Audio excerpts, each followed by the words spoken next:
Cuando se cierra la escuela técnica en Canals, provincia de Córdoba, la escuela es trasladada a Capitán Sarmiento. Las alternativas eran Zárate o Capitán Sarmiento por algún tema de alguna movida de gente del pueblo, autoridades o gente vinculada socialmente a Capitán Sarmiento. Se logra que la escuela se traslade a Capitán Sarmiento.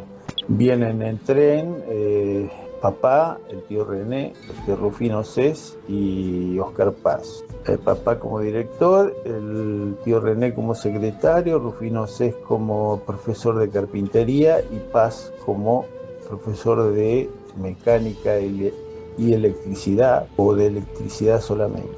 Cuando surge la propuesta de darle el nombre a la escuela después del fallecimiento de papá, había propuestas diferentes, una sobre todo de nombrarlo joven que había sido estudiante en la escuela técnica, que había caído en las Malvinas, y el nombre de papá no podía ser nominado a raíz de que no habían pasado todavía 10 años su fallecimiento, pero bueno, un poco por la insistencia, presión o como se llame, con las autoridades de la educación, de la educación técnica, se logra, creo que se somete a votación, se logra que se instale el nombre de papá. Papá en Canals era, si mal no recuerdo, profesor de mecánica, era maestro de mecánica y no sé si dibujo técnico. Cuando llega a Sarmiento, llega como director y como profesor de dibujo técnico. Fuera de la docencia, la actividad que más recuerdo disfrutaba era en principio jugar al fútbol, que lo hizo semiprofesionalmente en Canals junto con el tío René, dos figuras importantes en el fútbol.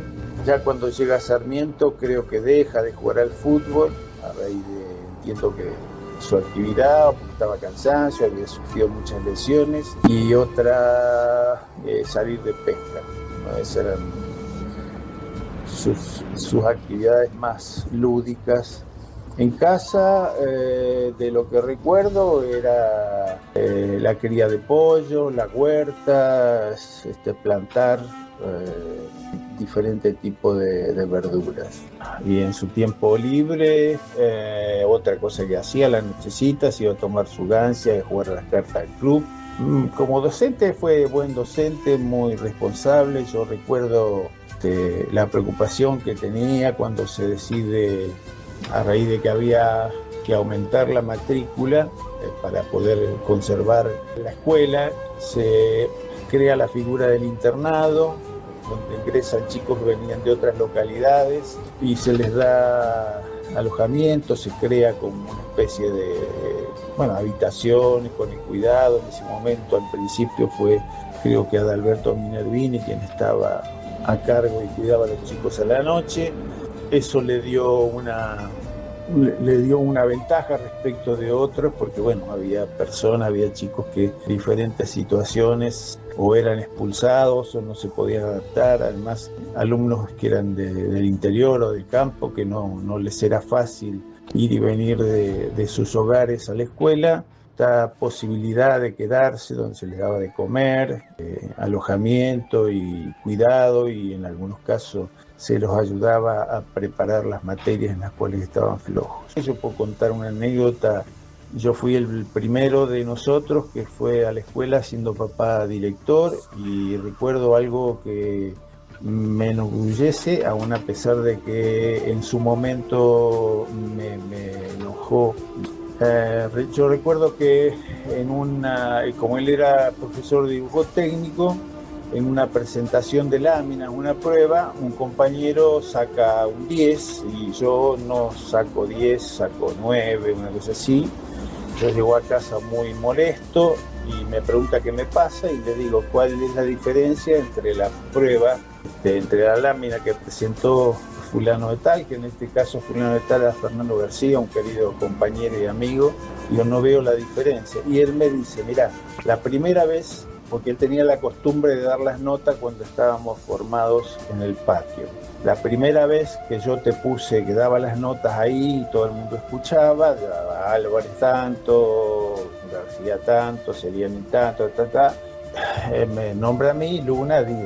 Y entonces un compañero en ese momento, ¿y cuánto le va a poner? Dijo, y papá escuchó, no me dijo nada, y él me comenta que a partir de ese día que escuchó eso, y para evitar suspicacia que no apareciera yo como beneficiado de la nota por ser su hijo, dijo nunca más le pongo un 10, siempre le bajaré un punto.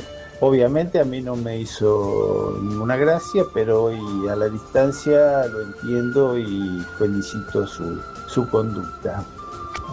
Ese era el tipo de profesor y esos valores tenía.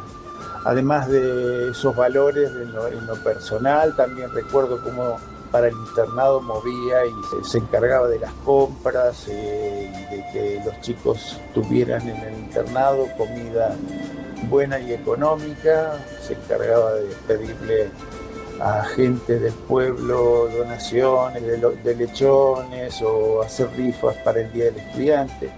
Eso como recuerdo de su actividad, además de viajar a otros pueblos o ciudades cercanas cuando se enteraba de que algunas escuelas se desprendían o modernizaban sus máquinas.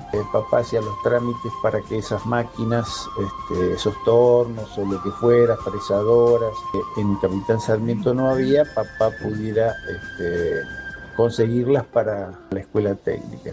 Por lo demás, creo que fue y es reconocido como un director, un maestro responsable, como los 4 que vinieron de Canal. Realmente eran personas muy valoradas, muy queridas, muy serias, muy responsables. Así que eso es lo que te puedo decir, lo que recuerdo y qué sentimientos lo manifesté en su momento. Para nosotros como familia, un orgullo, una satisfacción saber que el nombre de la escuela técnica de Capitán Sarmiento lleva el nombre de nuestros padres. Es un orgullo, una satisfacción, me emociona y es un ejemplo.